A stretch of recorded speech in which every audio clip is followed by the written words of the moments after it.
What is going on, everybody? Welcome to another episode of Hollywood Already Did It, your weekly podcast for movies that are unoriginal, meaning they have been adapted, rebooted, remade, a sequel to something else, or otherwise not new despite them being new in theaters. I am your host, Blake Schultz, and with me is Terrence Tatum. Hello, everyone. And this week of October 4th, we are talking about the movie Joker, adapted from the popular clown. Yes. The origin story for a character whose entire thing is my origin story is multiple choice. Right. So it does not matter. Choose one. It could be this. It can be, and in some comics, he's just giving you four different things. Like, hey, It that's kind of works though when you sort of look at now the scope of like Jokers in film that we have, We do. where you can kind of Yeah. go, well, which one do you want? Right. Similar to even in the comics of like, how do you want him to be and where do you want him to go? And Right. now apparently there's 3 of them because DC is out of ideas. So we're just going to reset the universe and do a black Consistently. label Yeah. and show you Batman's dick and then take it all for away. reasons. Yeah. What did you think?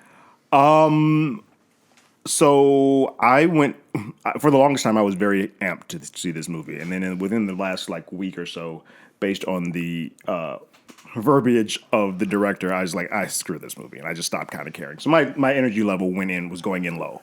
And for what I saw, I liked the movie. I did not love it. Where some people are saying it's the movie of the year, I'm not on that level, and I'm also not with the people that are saying like this is the worst thing I've ever seen. In their defense, there have not been many movies of the year this year. Quality, yes. To be fair, Maybe they're just jumping the gun. They're like, this is what I got, so this is what I'm going with. it's definitely the best performance I think we've seen this year. Correct. And I think that's where I stood leaving the theater. I walked out immediately saying Joaquin was a genius. There's a lot of things that I don't like with this film. And I think not to get too ahead of everything we're talking about, this is also the most directed movie we've had. This year, it feels like, I mean, we talked about it a little bit off mic. It feels like a college art school, like a thesis paper. Yeah, but even some of their like directing choices, and yes, some of it is like on the nose symbolism. Correct.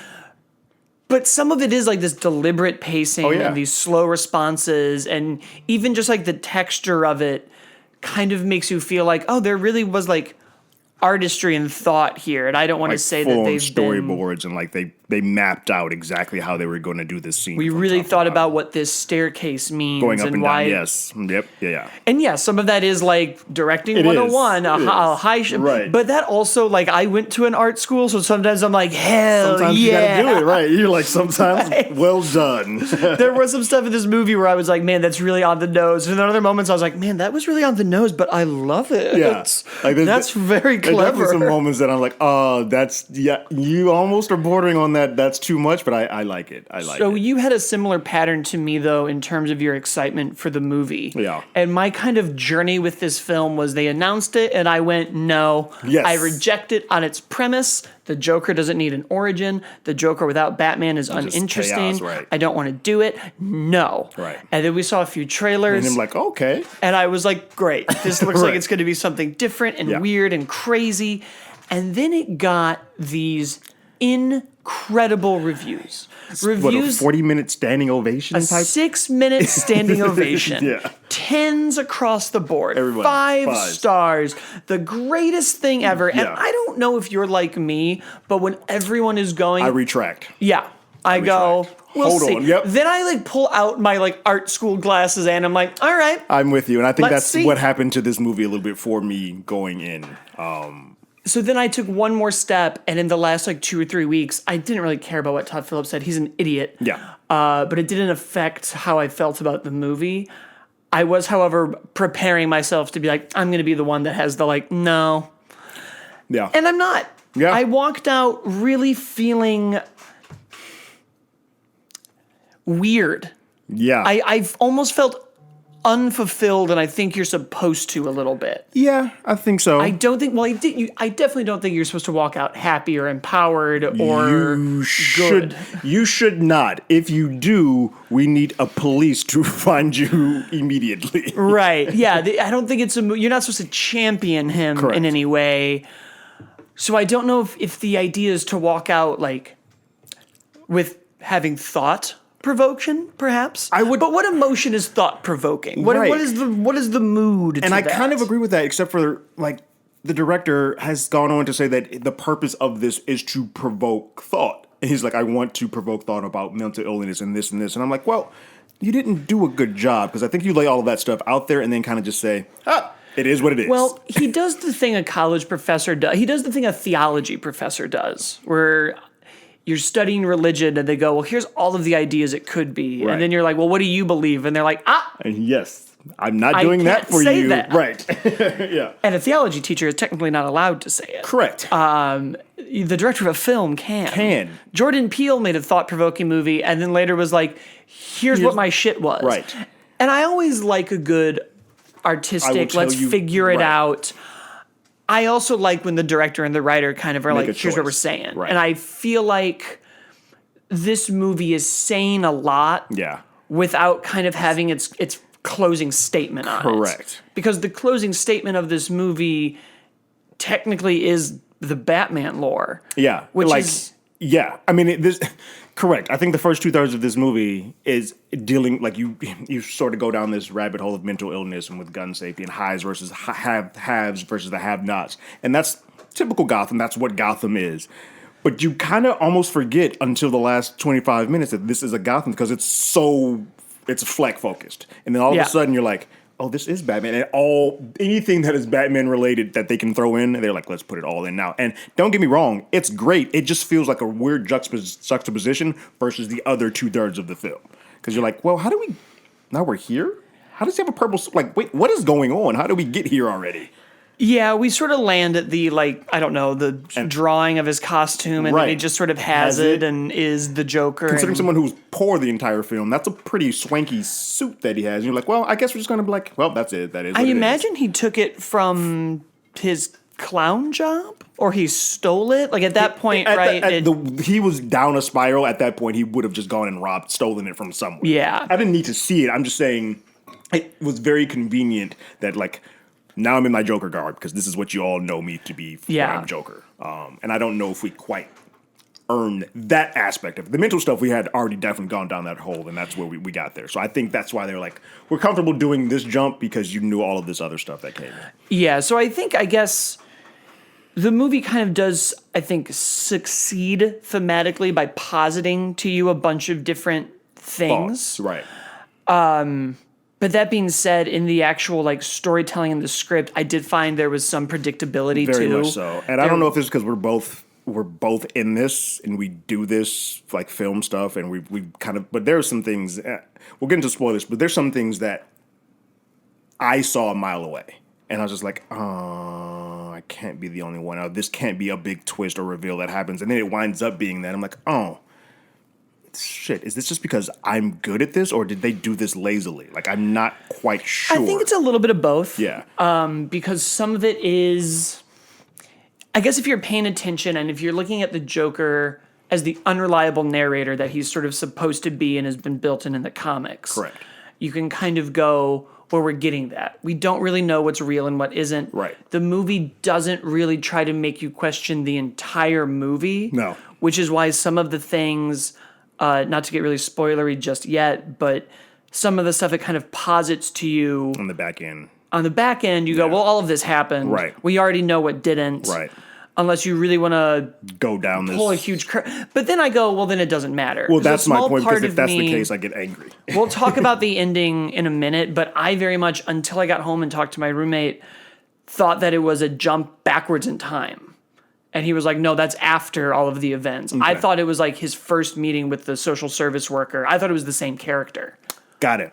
And then I was like, oh, well, then who cares about any of this? Right. But that's not the case. Correct. Which did change my Opinion feelings of the- about it, because at first I was like, oh, well, then, no. Yes, I'm with you. If this is if that last sequence is just in his brain or some type of thought, then I'm effing this movie left and right. But I do think it is now he's Correct. where he Okay, is yes. and he's doing it, and this is all the next stuff. Yeah, there were also some familiar beats. I think if you are a film nerd, and this is where it is like column A, column B. Yeah. If you've seen The King of Comedy, Taxi Driver, Network. There's a lot of It isn't- homages that he pays, but he does it without really going off script so much and doing something new with it. And I think that's what was funny, was originally when they said that, I went, well, I'm a fan of all of those things. I am too, That's yeah. That's great. Great. And as I was watching it, I did think to myself, we don't see anything like this anymore. Right. We don't get these slow, psychotic, visual movies that look and feel like an old Scorsese movie from the 90s. Correct. And that's great. Yeah. But then we kind of just did those movies, and you get to that weird part of where are we blending homage and where are we just repeating the steps. Yeah. And I think some of the themes and ideas also exist in other movies too. Like some of the twists are like, well, I saw Fight Club, and what else were we going to do here? Right. It's also such a... I don't know if you read the book Supermarket that the Logic put out this year. I did not read the book. Yeah, no. They do a similar thing where the whole book is about mental illness and all this stuff, and that it's like, turns out half of this was in his head. And I was like, okay, well, that's a perfectly fine thing to do for mental illness, but is it the only thing we're going to do for mental illness? Is everything that's dealing with psychoses and I don't have my meds? There's other things that happen beyond... Right. And it's... Especially to this, like... movie scale. It's so weird, though, because I felt like the very first 25 minutes of this film felt like they were doing that. Like, they felt like they were on their way. They were showing how people who were reacting to him when he had to give his card off to people, and they were like, oh, there's something off with you. I guess I can't really make fun of you. But then that kind of just starts peeling away and starts getting lost as the movie goes along. We go down, and I get it because you're seeing it singularly through Fleck's eye, but in doing so... you then are not telling me anything. Like, you're kind of just saying, if I get worse and you posit a weapon in my hand, then chaos ensues. And I'm like, well yeah, I could have seen that without coming into this movie.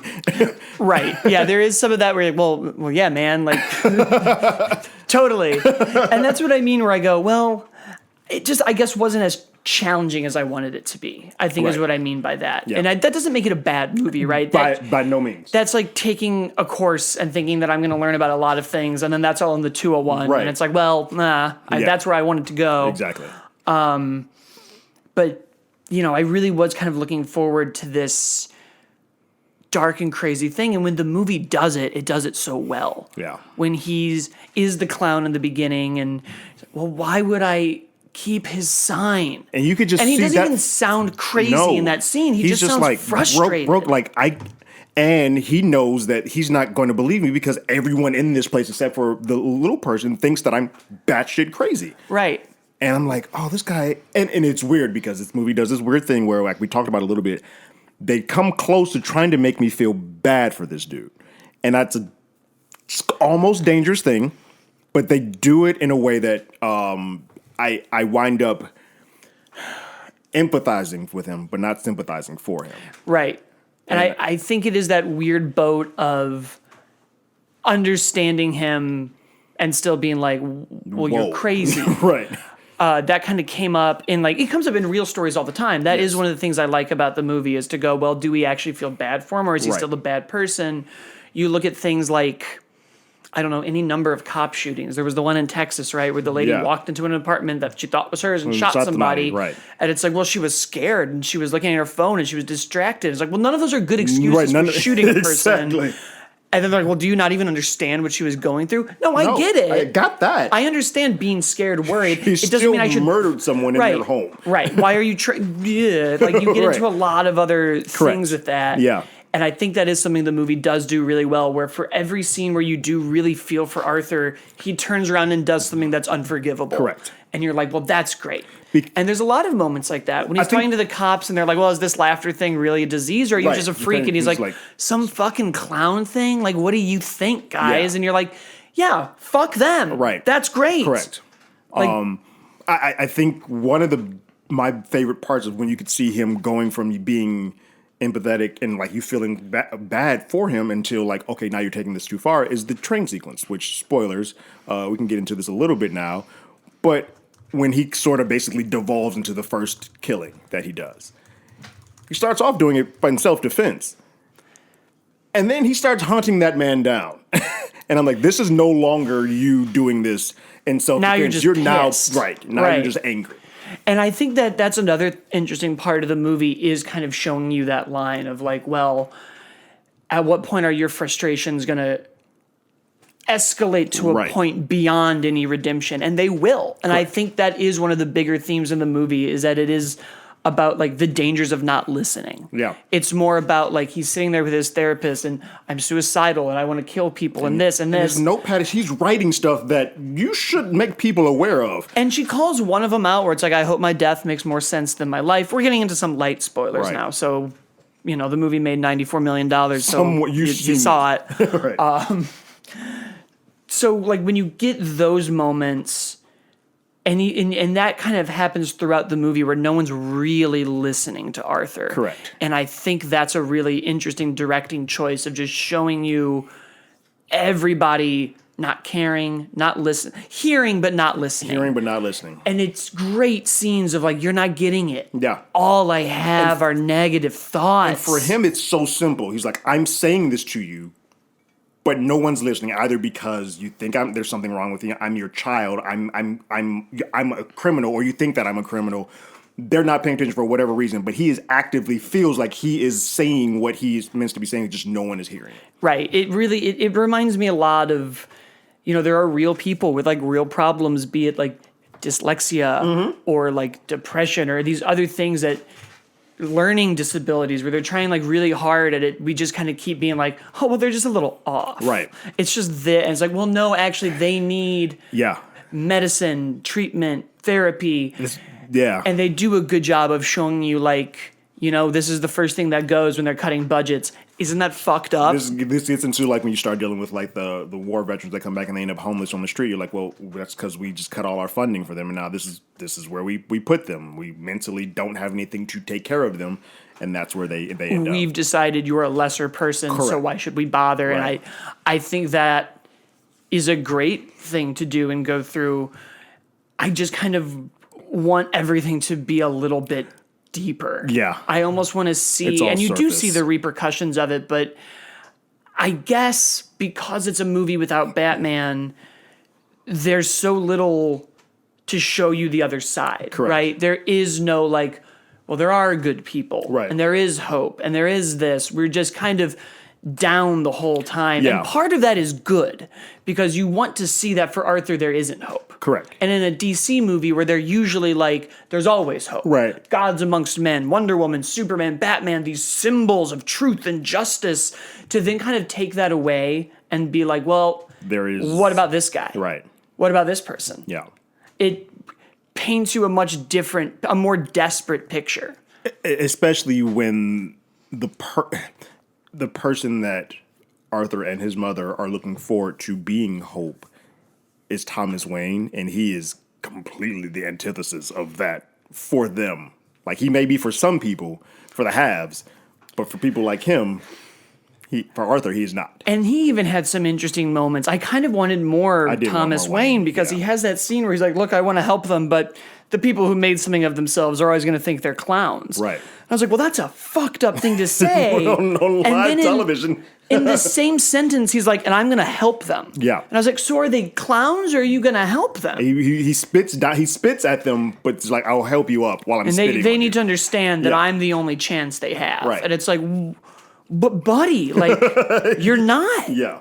And that's also, you see his own way of like manipulating the system and all of that's, you know, there is a lot in the movie that I like. I think I was just a little bummed out when you're like, oh yeah, no, that character, at least that relationship with Zazie Beetz was in his head. And for me, I caught that immediately. So I was just like, well then, and we spent a lot of time with that. Like there's a good 25 to 30 minutes of the film that is on that. I'm like, maybe because I'm already ahead of this, I no longer care. Like let's just get to what we need to get to, because like I know this is now being done just so he can have somebody to kind of like talk to in his head, but I already know it's all in his head. It gave you a really great scene of him just in her apartment when you are like, this is really creepy. Correct. A part of me was like, kill her and leave. A small part of me was like, let's see him leave a child motherless. And Let's see him. But there's no way the studio would let that happen. Michael Myers didn't kill the baby in the crib in Halloween. We're not going to. There's some shit we're just not doing. Get a resolution for her. Like when he leaves that, we just assume that. I think that kind of goes into Arthur's like, if you abandon me, I abandon you. cut you off And I in think there's something to the narration of being like, and we're done with that. Yeah. And we're dropping that. Yeah. Because it's him really shedding all of the things. I thought about this when I was watching the movie because I'm still very upset about it. There's a very bad movie called The Amazing Spider-Man 2. It has a character named Electro, who's a very bad villain. Jamie Foxx with his mom. And I saw the Comic-Con where they showed the first trailer, and Mark Webb was up there and he was like, look, we got to take it all away from him. We're going to take away his family and this and this and this. And they don't do that in that movie. That scene was cut. Yeah, none of that happens. Yeah. But in this movie, we take everything away from Arthur. And I do like that. I do too. I like that we watch him just lose, and not just lose, stop believing in it. Correct. It isn't just that he loses his mom. It's that he stops believing in her. Correct. He doesn't just lose. She was the opposite of everything that he had in his head. And then you take this, and you take the comedian talk show host that he has admired and astonished and had daydreams about, basically almost treated him like a father figure in his brain. Right. All of that is taken away from him because this guy is making fun of him on national television. Which that scene I love too, where he's in the audience, and I was like, man, great. I know so many people who, when they were in art school or film school, was like, and when I'm get up on there and they see me and it's this, and you're like, man, we all kind of do those And delusions. him doing the having the drapes and coming out and like doing his entrance to the class. Like, no, I feel like anyone who's a showman, even if you're not a showman, even when you're a kid, you do that. Like there's a moment when you're like, I'm going to pretend I go talk to Jay Leno. And that was, if we're kind of bouncing over and then we'll get into it, but his performance, he vanishes into the role. 1,000%. But there was something so off about it for so long in a good way. And it clicked with me right around when he's like at the hospital and he's like, I'm just waiting to feel bad about this thing that I did and I don't. And I was like, oh, he's a child. Mm-hmm. He's acting like a child. His eyes are like wide and he doesn't understand. And so all the people that he's trying to communicate with the same way when you're communicating with a child and you're like, well, you're a kid, you know what you're talking about. And that's why in that sequence, Brian Tyree Harris is like, I need to protect this kid. So you need to get an adult here with you, your mom here with you, because I can't give you these files. That was one of my favorite scenes of just him like, I'm just an administrator, man. I don't know. There's people you can talk to. It's gone. Yeah. And you're like, whoa. Like, so it also shows that he does like comprehend what's happening. Correct. It reminded me, I have a note here about it. It's almost the like that Fight Club thing where when they're like, everybody was frustrated. We were all going through the same thing. It was right in front of everybody's face. Tyler and I just gave it a name. Right. I was like, that's kind of how Arthur Fleck is. He doesn't have the words to articulate it. And this is him discovering like, oh, right. I accidentally was the like fuse that sparked this. All and of this. now people listen to me and they understand and they see it. Because I can't tell you what, and this is a great acting choice. It's probably both the director and actor's choice. But once he is in full on purple mode and on that set, his laughing, his hysterical laughing that happens out of nowhere, stop. Because he means all of that. Everything that he is saying is coming from his heart. Nothing is being like overthought. This is exactly who he is. And I was like, oh, that is frightening. Well, I also liked how they did the laugh too, because it's a fascinating disease and it's terrifying. Yeah. But even when they're like making fun of the little person at the clown and he laughs, but then when he leaves, he stops, a part of me was like, he's uncomfortable and he doesn't know how to tell them that those jokes aren't funny. Right. Yeah. And I was like, that's interesting. That if you kind of pay attention to when he's doing it, it's almost him wanting to call it out. Right. And he doesn't know how. He has no way of doing it. It's 3 people harassing a woman and he starts laughing because he doesn't know how to be like, stop. Right. Then he figures it out. Yeah. He's like a lot of people who are like, I don't know how to lash out. And then they find the way to do the it. most dangerous way to do Correct. it. Because that's, people who are bad at communicating they have to often become the violent people. way of expressing themselves. It's what happens in like domestic relationships. And it's like, well, I didn't know how to I'm communicate. telling you no. I'm telling you I don't want to do this, so I hit you. Yep. Yeah, like, and then you're like, whoa, holy shit. Right. It's like, well, it's the only way I know how to get my point across. And because then work on getting your point across. And because we find out that his mother is also not well, he clearly wasn't learning communication skills from that end. Yeah. So it's just kind of like, oh, this is now a cycle, and this guy didn't have a like. He was stuck in this world. Like, this was going to be him one way or the other because of the lot that life has given him. And I actually still like that it's 100 kind of what the Joker's life is in comics. It's still not 100% clear if he was adopted or if he is actually related. Oh, see, I think 100% he was adopted. I think so too. Only reason I'm still unclear or whatnot is like, did she go through the whole manifestation by putting the photo of her and then just writing TW on the photo on the back of the photo? And that was the one small part, but even the way he kind of looks at it, right? He kind of is like, oh, this was her game all the way through. This has been the con the whole time. Yeah, because he doesn't follow up with that, and maybe he just doesn't care at anymore. that point, he's like, you've done enough damage to me that this is irrelevant. Yeah, right. Like, I've already been dismissed by him. And you are the person I trusted to dismiss me, so F all of you. So at that point, he didn't care. Right. Which, one of the thing that is something also funny about this movie is he gets to that point of like, I don't care about any of these politics. Yeah. And then it kind of turns around though and is like, no, actually I do. Or maybe I am just like becoming the agent of chaos. Right. And right now this riot happens to be convenient for me. Which is something I liked. Talking about kind of, unless you have anything else to say on the movie itself. If you're new to the show, this is the part where we talk about the actual adaptation and why do this now. And I think there's a lot that makes this Joker unique and different. Very much so. And they took one of my favorite things about the Joker, and specifically the Dark Knight's like Heath Ledger, which is everyone's one bad day away. Yeah. And I'm going to prove it to you. I'm going to make Batman break his one rule, and I'm going to show all of you that he's just me. I'm going to make Harvey Dent. I'm going to pull everyone down to my level, and then you're all going to be me, and that's the joke. We're all just one fucking bad day away. Everybody in this movie already had their bad day. The bad day is here, right? It's and I loved that. Yeah. That it wasn't everyone's one bad day away. This was more... is the bad day. Yeah. Unless you're Thomas Wayne. Right. Yeah. The bad day has happened. They were just waiting for the guy to put a name on it. Correct. And I was like, that's a very cool way of doing the Joker. It isn't really about pushing you down. It's almost more about him. I'm becoming the beacon to be for all of these folks that this have frustrated had these bad society. Days. Yeah, and it's very poignant, I think, to show like, well, look how annoyed everyone is, and now they're all being called clowns. Right. So what other choice do we have? Let's put on the makeup. Yeah, and you see it. Like it's the best theme, and it's why the scene with Robert De Niro and Joaquin Phoenix at the end is the best, when he's just kind of running him through the whole thing, and he's like, well, I'm tired of pretending that me shooting those people isn't funny. Right. It's funny.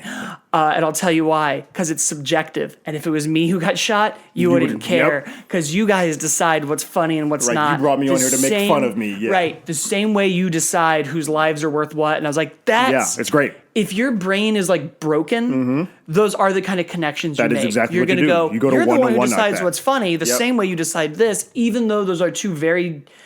He's comparing apples to oranges, and yet somehow being like, but they're both a color. And it's a weird thing, because you think about sometimes within like the way that our world is, like American Idol happens, and the part of American Idol that is the best or gets the most ratings is the first week when they're making fun of the people who are not good singers. Yeah. There's some of those folks, there's something wrong with, like there's a mental illness that may be happening. But like, haha, but you entertain me, so I will make fun of you.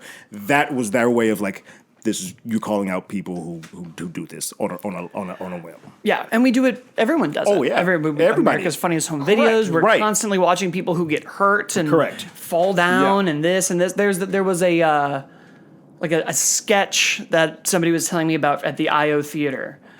That was like, oh, they did this whole like America's Funniest Home Video thing, and the woman like fell and got hurt, and that won, and then they like wheeled her out, and she was like a vegetable, and everyone was like, that's hilarious. And it's like, yeah, that's kind of how that would be though. Yeah. Like half those videos, you're like, that guy's not getting up. Yeah, that guy's going to be tragically right. So it's moments like that are showing a way to adapt this character without Batman. Because that was the biggest challenge this movie had, was to go, well, if everyone's one bad day away and he has the guy who's the beacon of hope to everybody and keeping everything good and keeping order and has rules, and his whole thing is to bring that down and you take him out, what becomes this whole thing? Correct. And instead it's showing how many bad days does it take to just go off the rails. Right. Completely off the rails. And it's one of those things, good thing about it, like, we meet Arthur Fleck probably, in his early 40s? So his life has been crap for some time. Oh, yeah, this is right. So he's already been on the brink, and then it just starts just going down and going down and going to the point where, yes, should not be the way that he goes, but you can see how the way that his childlike brain works, that like, oh, I see how you got here. And it is fascinating to watch in those last 20 minutes that he is the calmest that he has been in the rest of the other 2 hours of this film.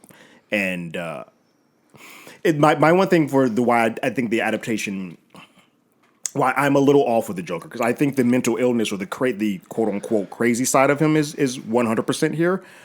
There is a level of Joker that is calculated. Well, I was going to say, the Joker doesn't, well, I don't say he doesn't have a mental illness in the comics. Right. The original character, he's just chaos. Psychopath. Yeah. But he is hyper intelligent, hyper articulate. Exactly. He's he knows five what he's steps doing. ahead of the plan. Everything has a very deliberate purpose. Exactly. And to then kind of big spoilers for the movie, but also not spoilers. This is a weird thing to spoil because also like you know it. Yeah. We kill the Waynes in the alley. Yeah. So then to me to kind of posit like, well, Batman will come. Right. Is one kind of a cool thing because that's your beacon of, if you're going to leave this movie with a beacon of hope, you know that eventually Bruce will become Batman, and that's what your mythos, the phoenix out of the flame, this is what it will become. Yes. Yeah. That's which I kind of like, that it's like out of the chaos, what's going to be born is justice. Correct. And it's like, well, that's fucking, that's almost a better way to do how Batman Begins introduced the Joker, where it was like escalation. Yeah. We get bulletproof vets. They buy armor-piercing rounds. And then there's you. Right. This guy leaves a calling card. You're saying in this card. now that chaos comes first, and out of that chaos, a hero is born. Yeah. That does it. Story-wise, that works better. Right. And at first I was a little like, oh, really? You told me we were going to do like an independent Joker thing, and we're just going to do a long walk to Batman's origin. But it is kind of the only like, don't worry moment in the movie, because otherwise you're like this the city burns down tomorrow. Everything is going wrong. Yeah, it would be like how Brightburn ended, where you're like, oh, so we're just fucked. I just watched 2 hours of like, oh shit. So I also think, and I know that we're not going to probably, who knows though, this isn't going to become Robert Pattinson's Batman. It's a weird thing because Todd Phillips said no, and then they were like, well, if this makes enough money, we might could come up with an idea. I'm like, well, you said no.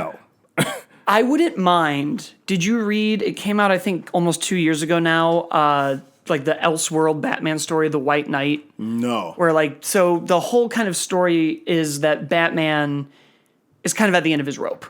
He's a little bit older. He's getting a little bit more violent. The Joker's doing his big, huge thing. Okay. And part of it is like, I'm going to take like meds that would help you with mental illness, and I'm going to use them to poison the water. And all the things that are supposed to help us are going to kill all you guys. So like Batman just starts beating the shit out of him. And like Nightwing and Batgirl are like, Bruce, bring it back. And he like takes a handful of the meds and like force feeds them down the Joker's throat, and it cures him. And it is like, oh, the Joker's just been off his meds for 30 years. But in his curing, he's going, well, guys, we have a bigger problem, and the problem is Batman. He is now like police brutality. Forcing people to take drugs. Yeah. He finds this whole thing of like, did you know that Gordon secretly takes taxpayer money and uses that to fix what the Batman's doing, because really he's destroying this and it becomes this whole like interesting thing of like, well, if you just flip this script, he becomes the problem. And I would love to now see a Robert Pattinson Batman who like Joker's been in Arkham. All this Bruce knows is like the clowns. Yeah. He's like cleaned up. He's done it. Yeah. And then the Joker gets out and he's like 55. Yeah, like and an old man Joker. Loses his mind upon seeing him and becomes way more violent. And then Arthur Fleck can be like, see, I'm not the crazy one. I'm fine. I showed up for the first time in 20 years and he goes crazy. Yeah, I think that's my other thing with this film is that I left here like, I would like to see this Joker playing with someone else. It's, I want to see him playing with other people. isn't that almost frustrating? It When is. we're constantly like, no, we want these good standalone Right. things. Not everything has to be a big universe. We don't need 8 Joker movies. Right. But then you walk out of things like this and you're like, oh, but wouldn't it be But kind wouldn't of it be, cool? right? Like, what if? Yeah. Because there is more that you can play with now. There could just be a second Joker that's Right. taking up, That's- redoing right. this mantle. Like there's so much you can do that kind of would get away from what this movie is about. Yeah. But that's why we had this movie and not the other ones. Correct. But do we need another Batman origin? Could we have just not? Do you think having the Waynes being murdered in there adds to the movie? Or does it just posit what we're doing So- now of going, can there be more? It's funny, until we just started having talking, I rolled my eyes twice in this movie. One of them was when the reveal of Arthur Fleck's letter about his parentage and saying that it was Thomas Wayne. That was my first eye roll. My second was the second that the Waynes walked out of that opera house with Bruce. I was like, oh, we're going to kill these goddamn parents again. I've seen this so many damn times. We're going to kill these fucking parents again. And it annoyed me.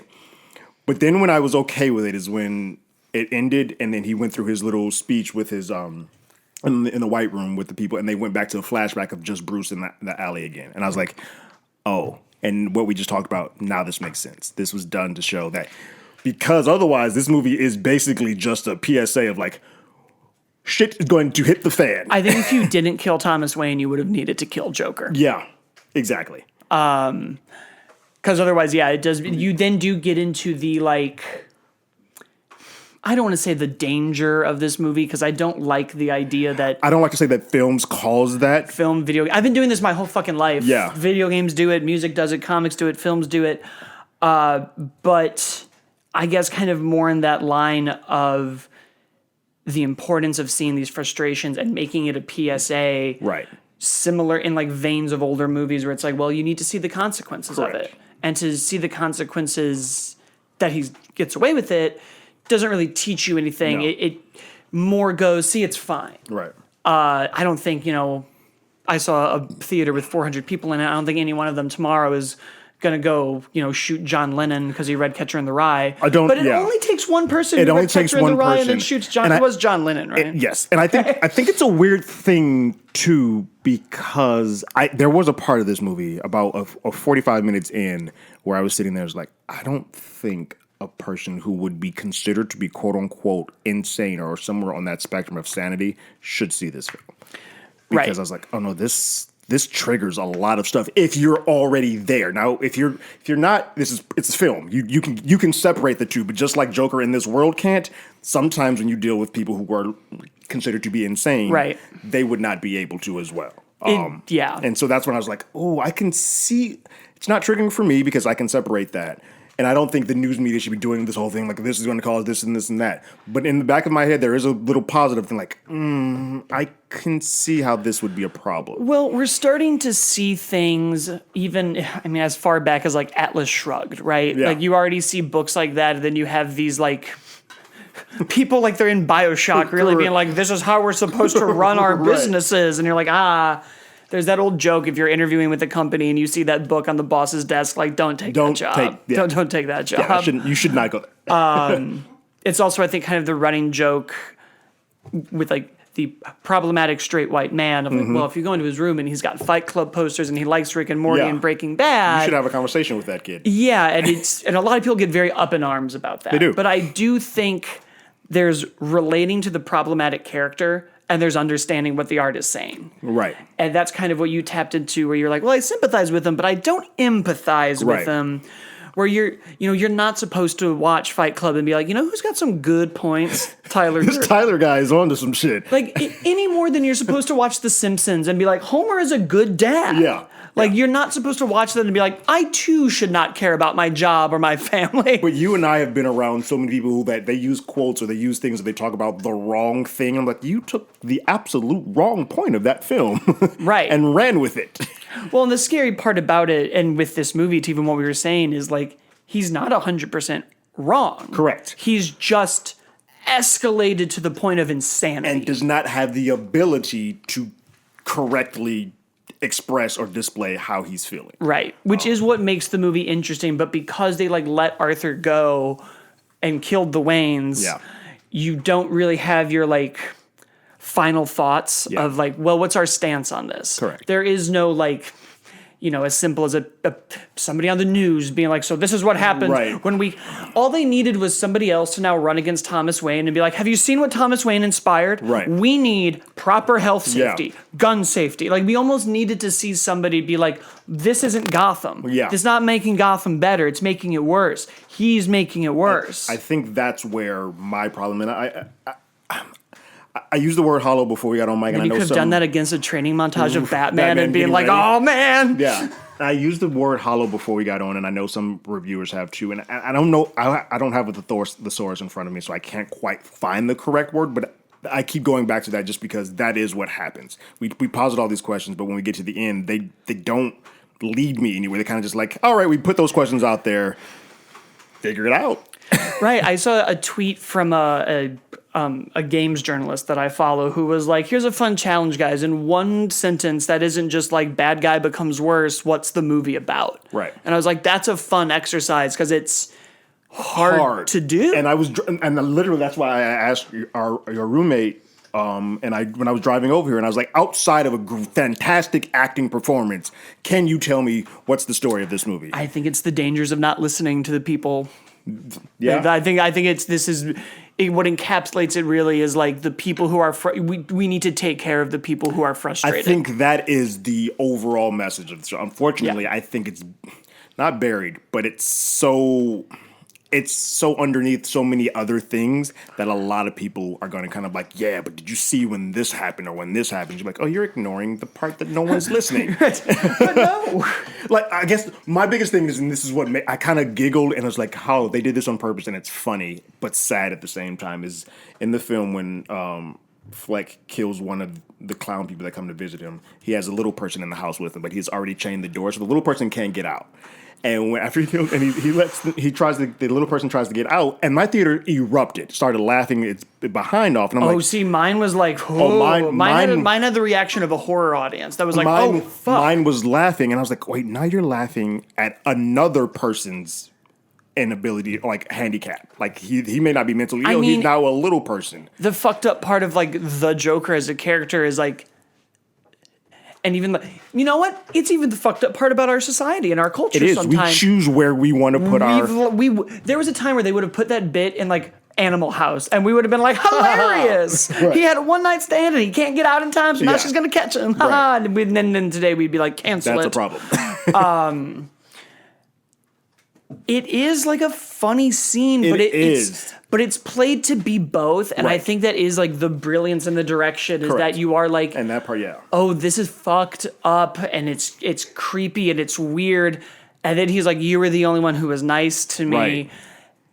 And then it just makes you feel so uncomfortable then you're because like- your brain doesn't know what to do right. because they are playing it the same way that you would play a comedic joke. Correct. But the content in there is just so like horrific he's covered and fucked with blood up and like yeah. that you're like, Yeah. but that's also where I'm like, the movie shines the best is those moments when I'm like, I'm uncomfortable. It's funny, that is where this movie shines, and it's like I think the whole the De Niro Joaquin scene at the very end, just that monologue is just uncomfortable to be in. I was like, oh, this is great film. It's just sometimes we talk about it. I think Todd Phillips got ahead of himself and got super art to like, I'm gonna go art school and I'm gonna show Joaquin dancing 17 times. Like, guys, the up and down the stairs dancing is perfectly fine because you're showing going up and down with rising mental Yeah. health. I get that.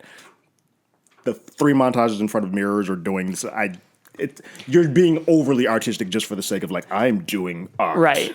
And there were some like, this will be kind of my one last little like harp on it because I overall did really like it, but they did have a few lines where it's a little on the nose, right? Like the very end of he's laughing and the social worker is like, well, what are you laughing about? It's a joke. You wouldn't get it. I was like, oh man, I can hear 13-year-old Blake being like, yeah, they don't get it, man. cool. They don't get it. Yeah. I get it though. Shut up. Like, we all get it. Yeah. You're a murderer. They'd have like one or two moments like that where I was just like, oh, the eye roll. But it does not stop mess me up from the enjoying film. it. Right. It's those moments where like, had he said that with a Batman, Right. and Batman has a response, you would have been like, ooh. Those moments are what takes, like how everybody was, like some people have been saying that it's movie of the year. It's what takes it from that, but it doesn't, like it's still a really good movie. Yeah. It's just not and on those that are just level. things that didn't work for me. Correct. There's probably people who are like, I loved it. That's what the movie's about. Right. He thinks he's smarter than everybody, but he isn't. And Right. nobody's understood him this entire time. Why would they understand him now? Right. And you can go, wow, that line maybe does work better.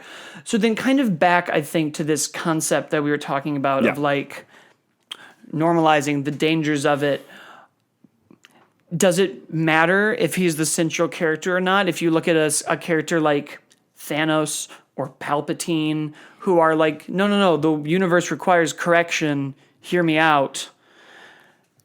Is that the same thing? Or because we have heroes challenging him who are our central character, are we then trained to just go, well, he's the bad guy, so he's wrong? Right. Because I think that's what happens with Thanos, because that very much Infinity War that's Thanos' film. Right. And it even ends with him winning. But I think you have it positive because the audience is already aware that the heroes are on the board, so we know that automatically he is. We know right and wrong at that point in time.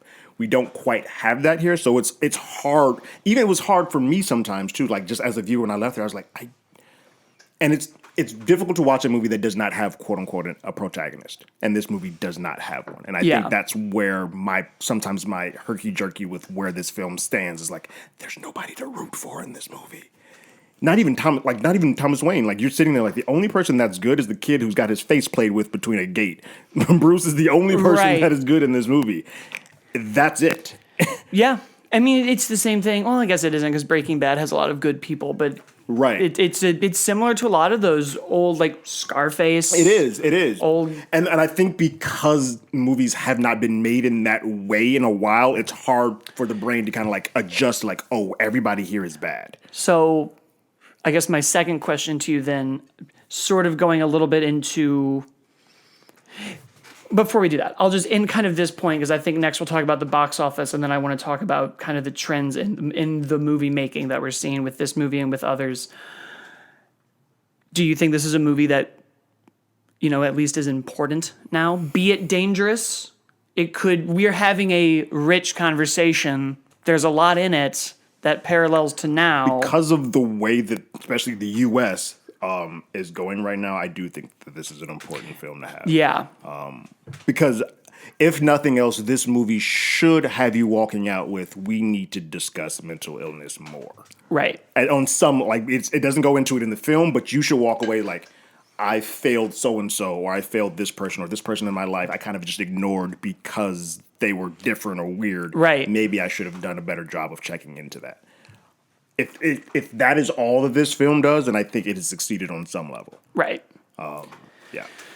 Great. No, I agree. I think there's enough in this where I'm like, we did it. We succeeded in the challenge of adapting a villain without a hero because we have failed at that before with the movie that I'm going to bring up now, which is Venom. So is it better? Let's take out the fact that Venom is a bad, awful, trash garbage movie. Dumpster fire. When you're adapting a villain, if and when, because we're going to keep doing this, now, right? We're going to keep doing it. Based on what we, yes. Is it better to go the like Venom or even Loki route and be like, we're going to kind of make him like half a hero? Or do you want your villains to be this Joker and he's just the villain? So I think based on especially how I just said, like this film felt weird to me because we didn't have a protagonist. I think that was the part of it. Right. And I think for this movie to stick and have some type of hit, you kind of have to just go full bad. I think when you play that line or you're going back and forth, you're not doing anything one way or the other. You're kind of just being, we're safe. We're being safe all the way through, and that doesn't move me one way or the other. Right. And I'm kind of just like, then I become indifferent. I'm like, well, all of this can burn. I think that's where Venom failed, was we kind of just fell in the middle of like, well, he just flipped a coin and it landed on its side. Right. There was no real like, I'm going to go be a hero or be a villain, where even characters like Deadpool are just heroes through a different method. Right. Venom was like, well, I'm a villain, but I could do some good things and we'll make rules. It becomes Dexter, where it's like, he's the villain, but he has rules. Yeah. And you're like, well, goddamn. Yeah. But no, I agree with that because now, thank the Lord, this has beat Venom's box office. Woo. So we're going to keep going with it. Yeah. I think this is a better direction to go than the other like villain movies we've tried to do. Yeah. At 93 million, it's if you even bring in like the Batman franchise, that's like the fourth highest. It is, and it's 234 worldwide already, and it only costs 55 to make. So I don't want to hear anything about not making R-rated movies. Yes, now that needs to stop. That has to stop by now. Yeah. Yeah, I think you're right. When we go like, well, why aren't we getting more R-rated movies? Well, people aren't going, and then you see numbers like this on the board. We can start taking the risks and making things R-rated, and I think we should, because when you do that, all of the things that made this movie interesting don't fit into a PG-13 movie. You can't do it. Yeah. Even just like the base themes of like mental illness or gun safety, when you're like, you can make a mental illness movie and rate it PG-13. I'm like, no, you could, but it wouldn't be as powerful. Right, it's like it wouldn't hit you in the face as good as well as this one does. And I think that's part of where Venom's, and people say, oh, Venom was fine as PG-13. It wasn't. And I think if you're going to do anything like that with Carnage or Spawn, like those type of anti-heroes, you gotta let them crank it up. Yeah, gotta let them crank it up. And make your characters who they are. That's where this ultimately succeeded. Yeah. Where like Venom failed. It didn't feel like Venom. Once the final reel happened, we have some version of Joker on screen. And it's funny to say that when you're adapting it, because it's really easy to be like, well, this isn't Joker. This is the Arthur Fleck character, and we did the paint, but it really still embodies who the Joker is. Yeah. And there's just so many interpretations of it now. Just in our own like filmography, we have like the gangster one and the psychotic one and the guy with damage tattooed on his forehead. Oh, that happened. It did. It did, and it will never happen again. We can forget about it. Yeah. I guess that'll be my last question, because I think if you put me in a corner, I still like Heath Ledger's more. Heath is my Joker. Yeah. And there's nothing wrong with what I think Joaquin kills it, but I think because I do like my Joker to be a little bit more calculated, a little bit more I'm planning things on. I like the chaos, and I love the tit for tat with Batman. I need that. I'm going to go back. If I want to see my favorite Joker presence on screen, I'm going to go back to The Dark Knight. Yeah. I think I'm with that. Because this is also a Joker, and Joker in general, once he fights Batman, loses. Correct. Because he can't, once you get face to face. Yeah. I don't even think that this is a Joker that can get there. Like, I almost think if they did a Joker 2, it would have to be that, like, the riot leaves him behind. Correct. That, like, the thing he's inspired, they're even, like, he just can't stop laughing. He's crazy. He's actually throw him nuts. out. Like, this was our guy. Yeah. Like, I think that would be the next one, and then you just kick him down even further. Eventually, he just kills himself. Correct. Correct. That's the problem. That's like, well, what happens to that guy? Yeah. All right. Well, I think that's our time. Yeah. Because, I'm in control of that. So leave us a review on iTunes. Give us, 5 stars. Yes. You can then follow us on Facebook and Twitter at facebook.com/group/Hollywood Already Did It and Hollywood ADI.